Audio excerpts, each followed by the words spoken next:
করছিলাম সেখানে আমরা পেয়েছি। সুতরাং এখানে তার পরের থেকে আজকে কন্টিনিউ করব যে এই যে আমাদের যে যারা ব্রহ্মজ্ঞ পুরুষ তাদের যখন এই জগতের মধ্যে থেকেও তারা কিভাবে বিচরণ করে সেটা কিন্তু আমরা এর মধ্যে এইটা নিয়ে আমরা আলোচনা করব। সুতরাং এখানে যে কথাটা এখানে বলেছে যে খোলস ছাড়িয়া দেওয়ার পর সাপ যেমন সেই খোলসের প্রতি আর আকৃষ্ট হয় না, ব্রহ্মজ্ঞ ব্যক্তিও সেই প্রকারে দেহ অভিমান ত্যাগ করিয়া প্রাণের শক্তিতে যেখানে সেখানে যে কোনো অবস্থায় চালিত হইয়া কালাতিপাত করেন। এটা খুব সুন্দর উদাহরণ বলা হচ্ছে যে যেমন আমরা একটা সাপের সাথে তুলনা করেছে। সাপ যখন আমরা জানি যে সাপ খোলস ছাড়ে, তো যখন এই খোলস ছাড়ছে তখন তারপরে সেই খোলসটার সাথে কিন্তু তার কোনো সংযোগ থাকছে না, সে কিন্তু খোলসটা ছেড়ে দিয়ে বেরিয়ে আসছে। সুতরাং যখন খোলস ছেড়ে বেরিয়ে আসে তারপরে তার কিন্তু সে ওই খোলসটার প্রতি তার মন নেই যে সেই খোলসটা কেমন বা কিভাবে রয়েছে, বা ওটা আমার খোলস, যেটা আমাদের মনের মধ্যে সবসময় থাকে, আমার আমার আমার করি আমি, যেটা সেখানে কিন্তু তার ওই মনের মধ্যে ওই ভাবটা থাকছে না। সুতরাং এখানে সেটাই তুলনা করেছে যে সেই ব্রহ্মজ্ঞ পুরুষ তার কিন্তু দেহের প্রতি তার কোনো মন থাকে না। সে যখন তার জ্ঞান হয় বলছে তার বাইরেটা যাই একই থাকলেও ভেতরটা কিন্তু সম্পূর্ণভাবে পাল্টে যায়। তার ভেতরটা কিন্তু সেই আগের মতো থাকে না, যে সে প্রতি মুহূর্তে যে যখন আমাদের দেহবোধ থাকে, আমরা যখন প্রতি মুহূর্তে যেমন আমি করতে থাকি, আমার দেহ, আমার মন, আমার লাগবে, আমার ঘর, আমার জিনিস, এই যে প্রতি মুহূর্তে আমি এবং আমার এইভাবে চলতে থাকে আমাদের জীবন, সেখানে কিন্তু বলছে যে এই যখন এই অনুভূতি হয়, যখন আমি বোধ করছি আমি সেই ব্রহ্ম, তখন কিন্তু এই দেহের প্রতি সেই টানটা, সেই আসক্তিটা থাকে না। সে মানুষটা কিন্তু অটোমেটিক্যালি সে জগতে বিচরণ করলেও, জগতে সমস্ত কিছুর মধ্যে থাকলেও তার কাছে সেই আমি ভাবটা কিন্তু থাকে না। কেন? তার মূল জিনিস হচ্ছে যে বাইরেটা মানে সেম দেখাচ্ছে, কিন্তু তার ভেতরটা সম্পূর্ণভাবে পাল্টে গেছে। যেমন শঙ্করাচার্যর সাথে যখন তার মা দেখা করতে গেছিল, তখন কিন্তু তার মা যখন দেখছে যে শঙ্করাচার্য তো সে আগের মতো ব্যবহার করছে না তার মায়ের সাথে, তো তখন কিন্তু তার মায়ের ভেতরে একটু মানে অভিমান হয়েছিল যে আমার ছেলে, আমি এত দূর থেকে তার সাথে দেখা করতে এসেছি, কিন্তু আমার সাথে সে কথাও বলছে না, আমার সাথে সে ঠিকমতো ব্যবহার করছে না, তার ভেতরে ভেতরে অভিমান হচ্ছে। তখন কিন্তু সে শঙ্করাচার্য সেটা বুঝে তাকে বলেছিল যে তুমি যাকে খুঁজছো আমি তাকে পাই কোথায়। জ্ঞান হওয়ার পরে কিন্তু আমাদের বাইরেটা সেম থাকলেও ভেতরটা কিন্তু সম্পূর্ণভাবে পাল্টে যায়।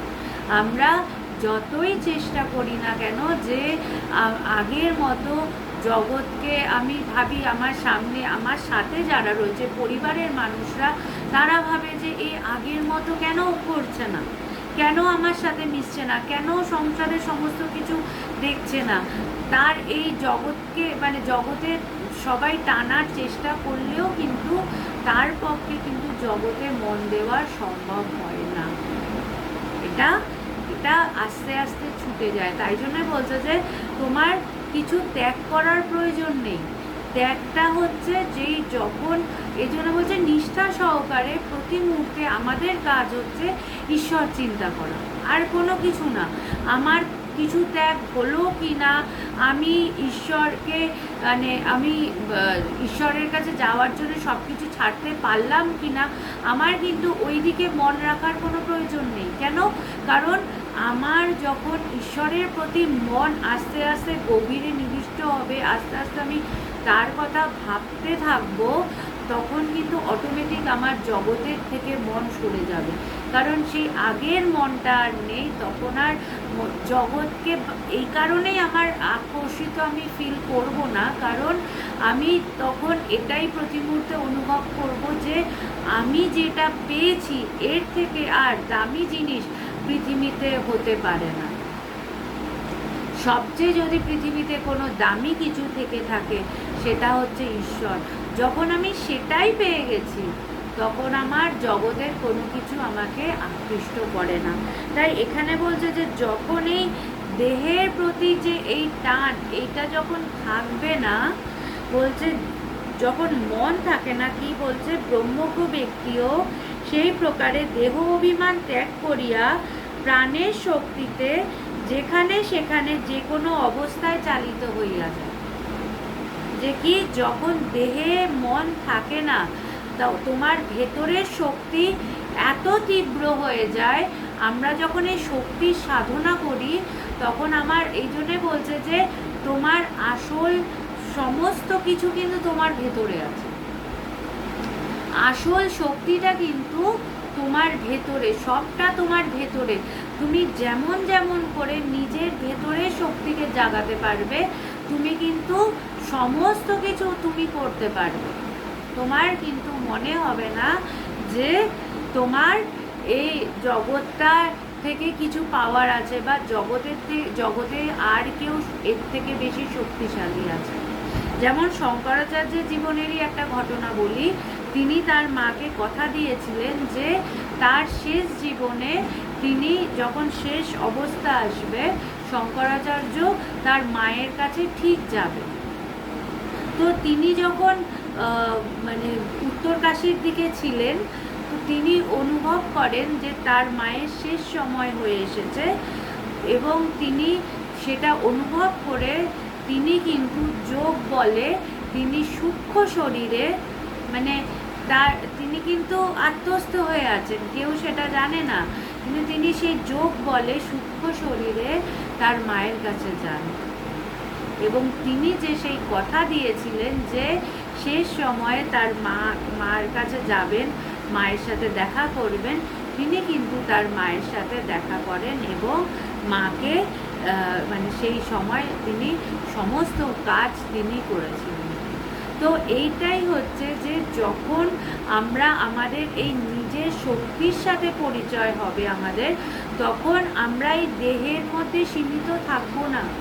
আমি যে প্রতি মুহূর্তে যেটা আমি ভাবি যে এই দেহটাই ইম্পর্টেন্ট, আমি এই দেহ মানে এইটুকুর মধ্যে দিয়েই আমি সব কিছু করতে পারবো, এটাই আমার মেন। বলছে যে না, তুমি যখন আধ্যাত্মিকভাবে উন্নতি হবে তোমার মন, তখন তুমি দেহের ঊর্ধ্বে যেতে পারবে।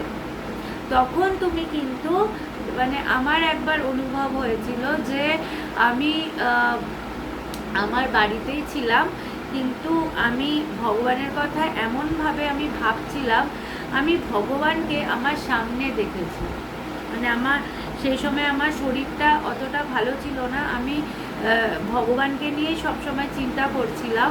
তো আমি হঠাৎ দেখছি ভগবান আমার ঘরে, ভগবান আমার সামনে দাঁড়িয়ে আছে।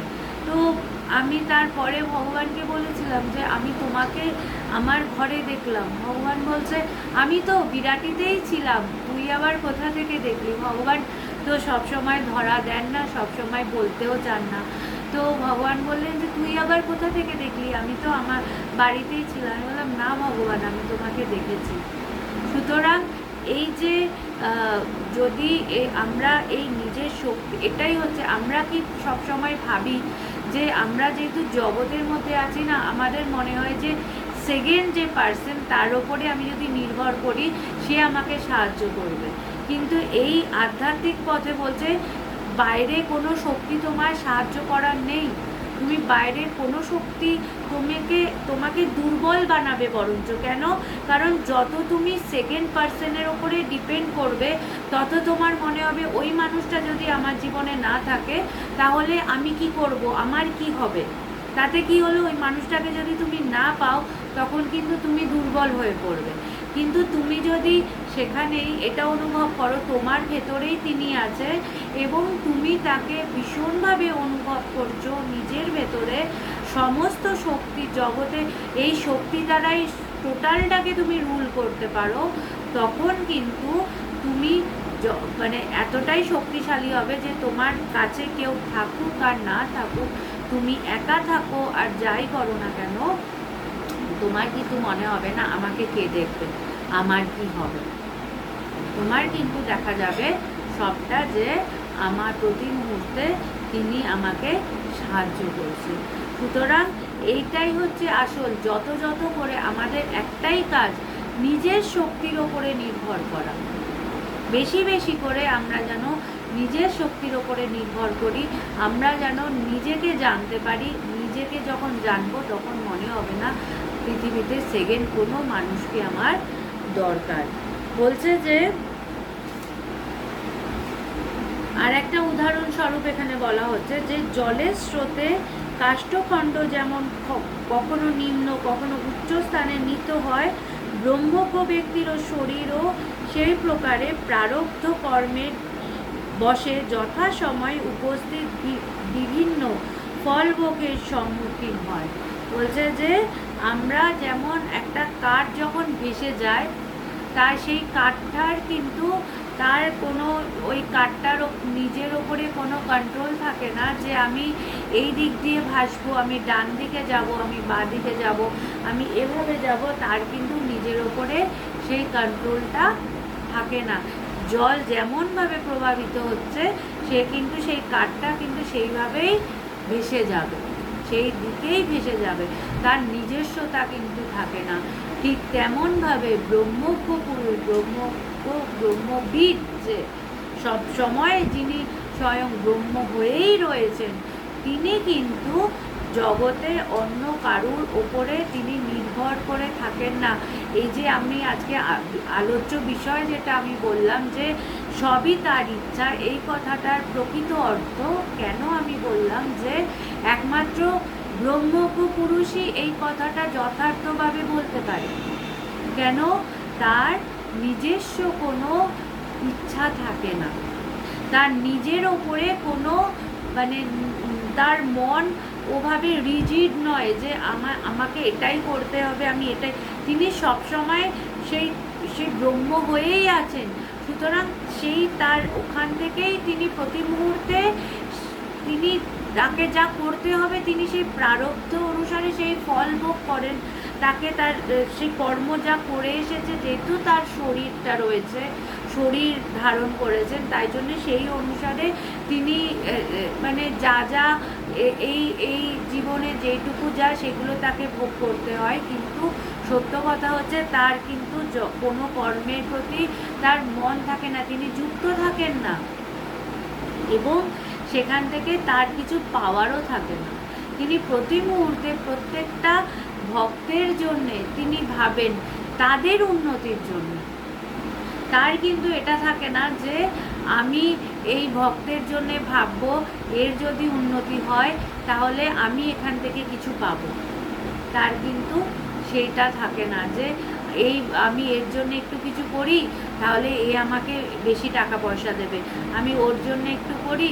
আমার মনে আছে যে ভগবান যখন বিদেশে গেছিলেন, লন্ডনে গেছিলেন, লন্ডনে যাওয়ার আগে ভগবানের বাড়িতে একটি মেয়ে কাজ করত, সেই মেয়েটিকে ভগবান বলেছিলেন অনেকবার, সে বলেছিল যে আমার বাড়িতে তুমি এসো। তো ভগবান বলেছিলেন যে ঠিক আছে, আমি তো এখন বিদেশে যাচ্ছি, তো আমি মানে যাওয়ার আগের দিনের কথা যে আমি এসে তোমার বাড়িতে যাব।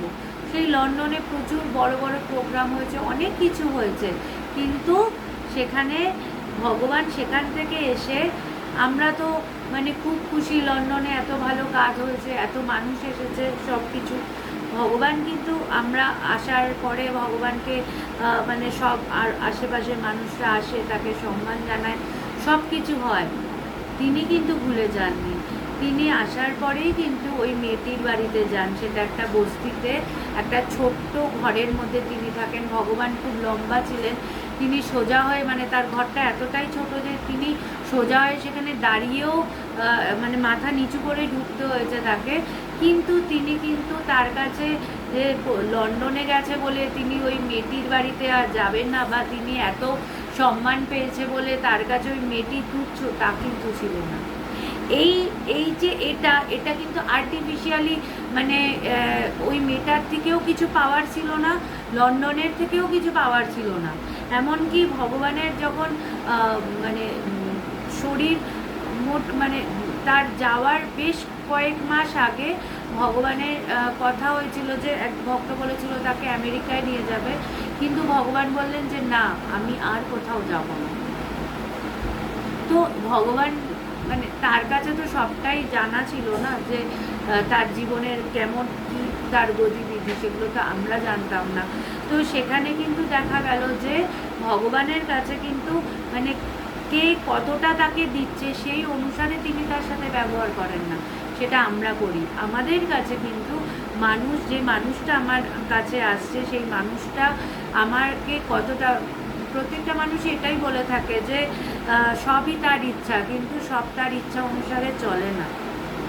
আমার ইচ্ছা অনুসারেই চলে, যে আমি দেখি আমার সাথে যেই মানুষটা যেমন স্বার্থ, আমার সাথে যেই মানুষটার স্বার্থ পূরণ হবে আমি তার জন্যে ততটুকু করব।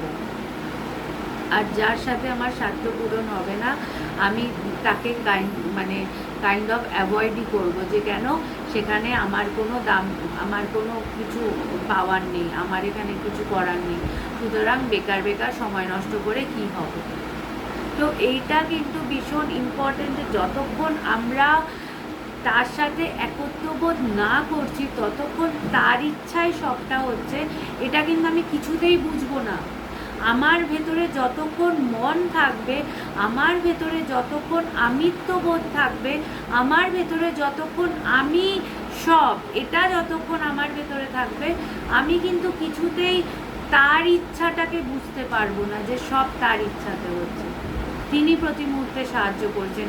তিনি যদি সাহায্য না করতেন তাহলে আমরা এক পাও চলতে পারতাম না। সেটা টাকা পয়সা দিয়েই হোক, সেটা যেভাবেই হোক, সবটা তিনি সাহায্য করছেন প্রতি মুহূর্তে। সেটা আমাদের শরীরের খেয়াল হোক, যা হোক, সবটা।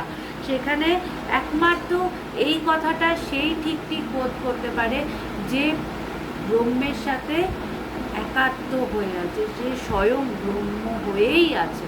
তাই মানুষ যখন এই কথাটা বলে তখন তাকে ভাবা উচিত যে না, আমি তো সব তার ইচ্ছায় করছি না। আমি কিছু কাজ করতে গেলে আমার তো নিজস্ব ইচ্ছা এসেই যায়, আমি তো সবটা তার ইচ্ছাতে পারি না। আমার মনে মনে তো আসেই যে ও যদি এইটা এরকম করে তাহলে ভালো হয়। আমরা তো সামনের মানুষটা থেকে এক্সপেক্ট করি যে কাজটা এরকমভাবে হোক।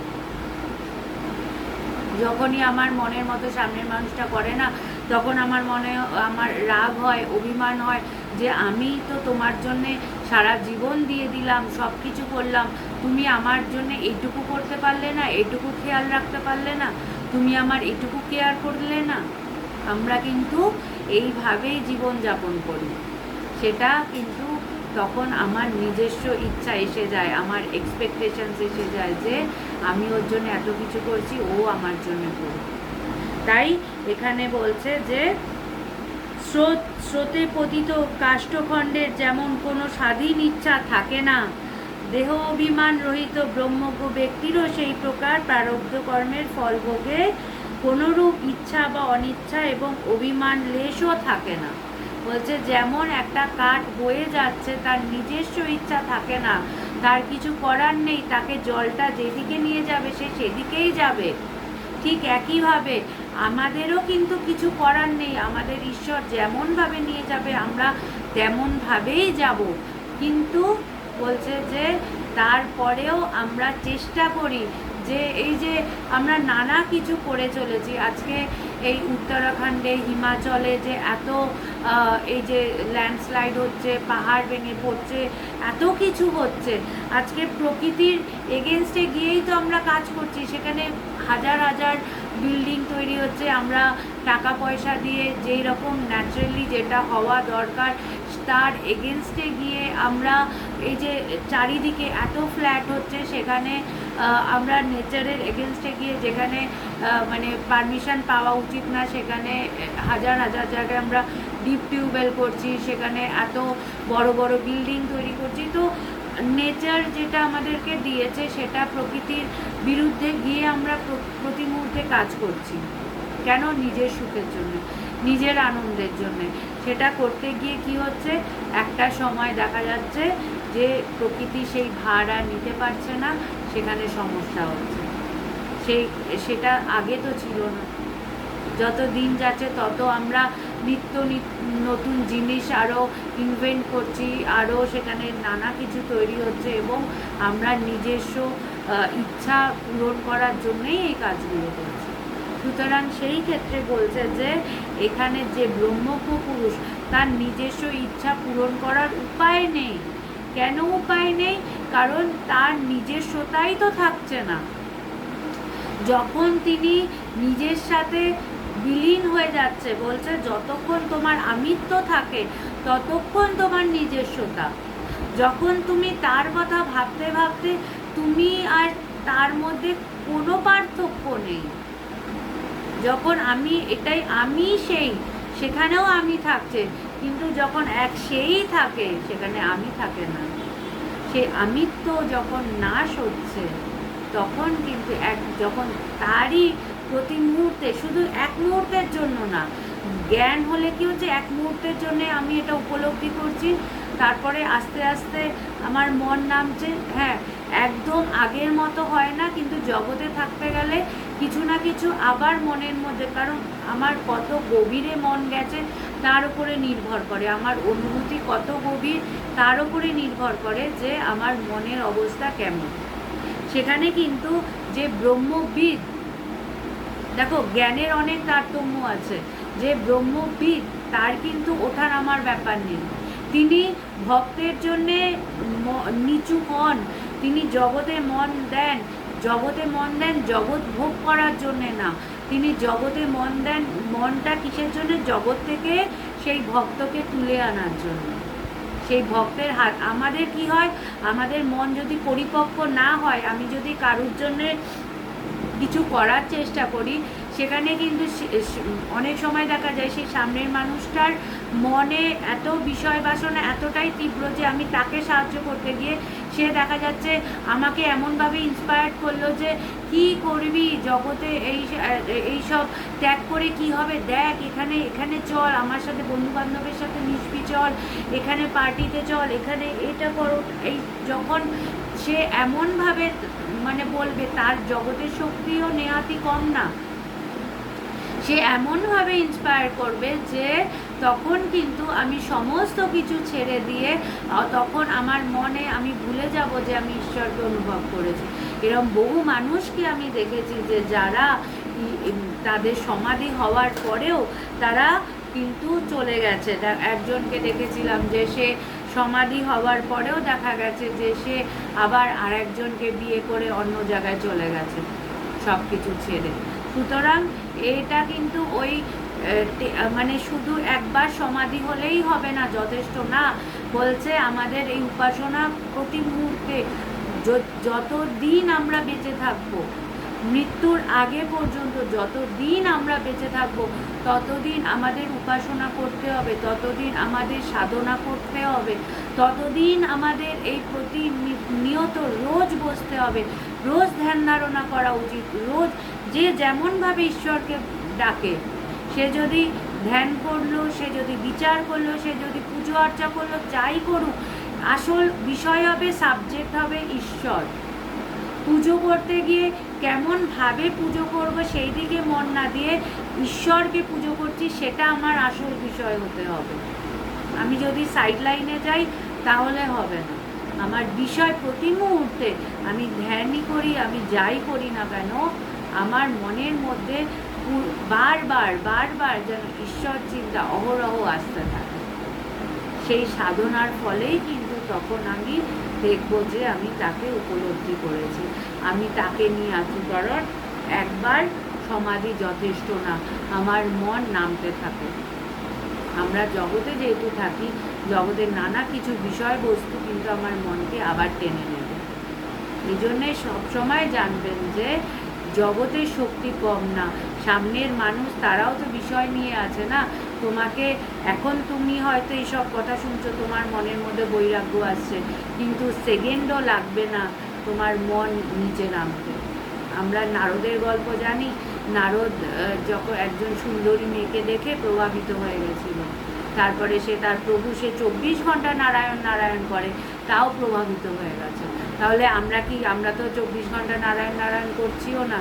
তাহলে আমাদের মন তো যে কোনো কেউ আমাকে প্রভাবিত করে দিতে পারে। তাই জন্যে সবসময় সাবধান। তাই জন্যে সবসময় গুরুর কাছে প্রার্থনা করতে হয় যে প্রভু তুমি আমার হাত ধরে থেকো, আমার মনের মধ্যে যেন শুধু তুমিই থাকো, আমার মনের মধ্যে যেন জগতের বিষয় না থাকে, জগৎ যেন আমাকে টেনে নিতে না পারে, আমার মধ্যে যেন শুধু তুমিই থাকো, আমি যেন সবসময় তোমাকে নিয়েই থাকতে পারি, তুমি আমার ভিতরে ভরপুর হতে।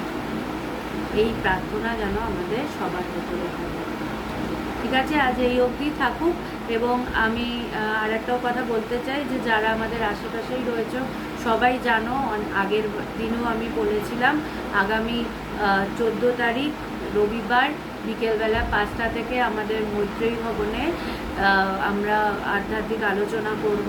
যারা আমার সাথে অনলাইনে যুক্ত হয়ে আছো, যাদের ভগবানের কথা ভালো লাগে, তারা অবশ্যই মৈত্রী ভবনে আসবেন। 5টা থেকে 7টা আলোচনা হবে এবং আমরা সেই দিনকে আমরা বস্ত্র বিতরণও করব। কিছু সেদিনকে করব, আর কিছু 24 তারিখে আমরা একটি গ্রামে যাব, সেখানে বস্ত্র নিয়ে যাব সকালবেলায়। সেখানেও যদি কেউ আমাদের সাথে যেতে চান অবশ্যই যেতে পারেন।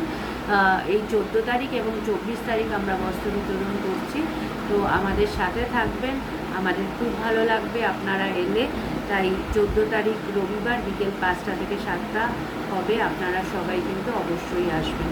সবাই ভালো থাকুন, জয় ভগবান।